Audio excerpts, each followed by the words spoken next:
UP, Bihar, Jharkhand, 3 राज्य में घूमिए, 137 जिला है।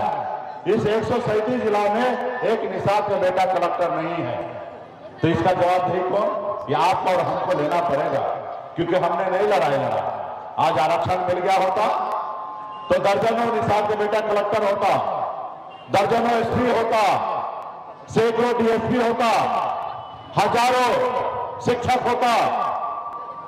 ये सब नहीं हुआ तो इसके गुनहगार को आप और हम। नमस्कार, मैं श्वेता और आप देख रहे हैं news foundation. VIP supremo Mukesh Sahani संकल्प यात्रा के दौरान शेखपुरा पहुंचे। शेखपुरा पहुंचे तो मुकेश सहनी का फूलमाला पहनाकर स्वागत किया गया।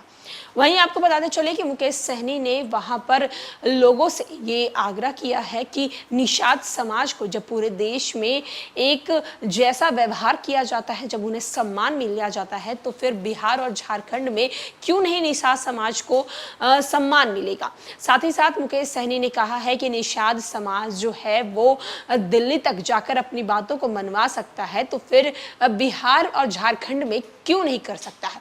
अगर आपको अपने आने वाली पीढ़ियों के लिए सब कुछ अच्छे तरीके से रखना है, सब कुछ अच्छे ढंग से करना है, तो इसके लिए आज आपको संघर्ष करना होगा। क्या कुछ मुकेश सहनी बोल रहे हैं शेखपुरा पहुंचकर, चलिए हम आपको सुनवाते हैं उनकी पूरी बातों।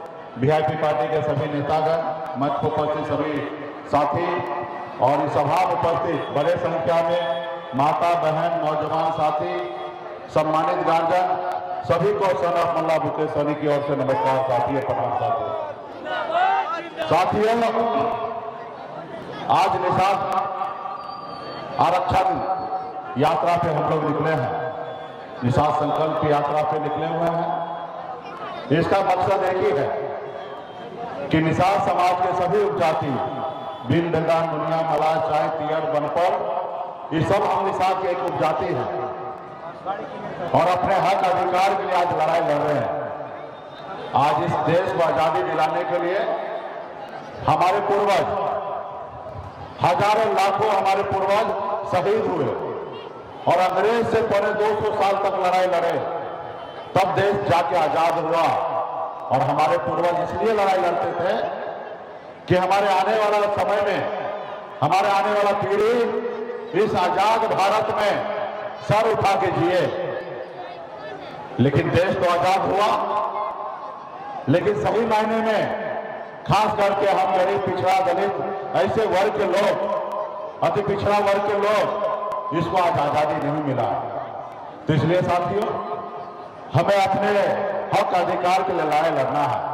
तो इसलिए साथियों, अगर इस संसार में अगर सर उठा के जीना है, मान सम्मान के साथ जीना है, तो 2 काम करना पड़ेगा।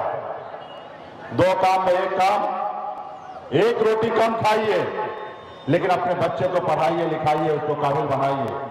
जब तक हमारा समाज शिक्षित नहीं होगा, पढ़ेगा लिखेगा नहीं, तब तक ये समाज आगे नहीं बढ़ेगा। इसलिए हजार मजबूरी होगा, हजार समस्या होगा, उस समस्या को देखिए, झेलिए, उसी में से समय निकालिए, अपने बच्चे को पढ़ा लिखा के काबिल बनाइए। और दूसरा काम, अपने अधिकार के लिए संघर्ष कीजिए। जब तक आप अपने अधिकार के लिए संघर्ष नहीं करेंगे तो कोई सुनने वाला नहीं है। तो इसलिए साथियों, अधिकार के लिए संघर्ष कीजिए। आज मैं खुद संघर्ष के बदौलत यहाँ पे पहुंचा हूं। आज ऐसे घर में जन्म लिया मैंने जहां हजारों समस्या था, लाखों समस्या था, वहीं पे मेरा जन्म हुआ। पिताजी मछली मारते थे, दादाजी मछली मारते थे, ऐसे जगह पे मेरा जन्म हुआ और हर तरह का भाव में बचपन को मैंने बिताया। उसके बाद 18 साल की उम्र में, जिस उम्र में बच्चे को घर में माँ बाप, भाई बहन, रिश्तेदार के पास रहना होता है, उस उम्र में हम घर छोड़कर मुंबई जैसे शहर गए, वहां मेहनत किए, मजदूरी किए। मात्र 900 रुपया महीने पे नौकरी करता था, 30 रुपया रोज पे मजदूरी करता था और वहां पे संघर्ष के बदौलत वहां पे मैंने कामयाबी को हासिल किया और वहां से फिर मैं बिहार आया। आज बेहतर जिंदगी जी रहा था, लेकिन बिहार में आके अपने लोगों के लिए आज हक अधिकार के लिए लड़ाई लड़ रहा हूं। आज बंगाल में निषाद समाज के सभी उपजाति को आरक्षण है। भील हो, दिलदार हो, मुनिया हो, मला हो, चाय हो, बम्पर हो, सभी को आरक्षण मिल रहा है। दिल्ली में जहां संविधान बना वहां पे सभी को आरक्षण मिल रहा है, लेकिन हमको नहीं मिल रहा है। तो इसका गुनहगार कौन है? एक तो वो है गुनहगार जिनके पास पावर था, सत्ता था, उन्होंने हमारा अधिकार हमको नहीं दिया। हमको एससी की जगह हमको ओबीसी में डाल के रखा। और एक गुनहगार आप और हम हैं कि अपने हक अधिकार के लिए लड़ाई नहीं लड़ पाए। आज अपने हक अधिकार के लिए हमारे पूर्वज लड़ाई लड़ते तो आज ये दिन नहीं होता। आज यूपी, बिहार, झारखंड 3 राज्य में घूमिए, 137 जिला है। इस 137 जिला में एक निषाद का बेटा कलेक्टर नहीं है। तो इसका जवाबदेही कौन? ये आपको और हमको लेना पड़ेगा, क्योंकि हमने नहीं लड़ाई लड़ा। आज आरक्षण मिल गया होता तो दर्जनों निषाद का बेटा कलेक्टर होता, दर्जनों एसपी होता, सैकड़ों डीएसपी होता, हजारों शिक्षक होता। ये सब नहीं हुआ तो इसके गुनहगार को आप और हम। तो इसलिए साथियों, आप अपने आने वाला पीढ़ी के लिए अगर कुछ करना चाहते हैं, अगर आपके आने वाला पीढ़ी सर उठा के जिए, तो उसके लिए आपको संघर्ष करना पड़ेगा। बगैर संघर्ष किए हुए कुछ हासिल नहीं होगा। आज इसलिए हम लोगों ने एक नारा लेके निकला हूं, आरक्षण नहीं तो गठबंधन नहीं, गठबंधन नहीं तो वोट नहीं, और वोट नहीं तो दिल्ली की सरकार नहीं। ये नारा लेके निकला हूं। जो हमारी सुनेगा हम उनकी सुनेंगे, जो हमारी नहीं सुनेगा उनकी हम नहीं सुनेंगे साथियों, उनकी हम नहीं सुनेंगे साथियों। आज बिहार, यूपी, झारखंड में आज हम भील, दिलदार, मुनिया, मला, निषाद के पास वो ताकत है, वो पावर है कि हम 60 सीट जिसके साथ रहेंगे वो 60 सीट जीतेंगे, और जिसके साथ नहीं रहेंगे वो 60 सीट हारने वाला है। ये हमारे पास ताकत है।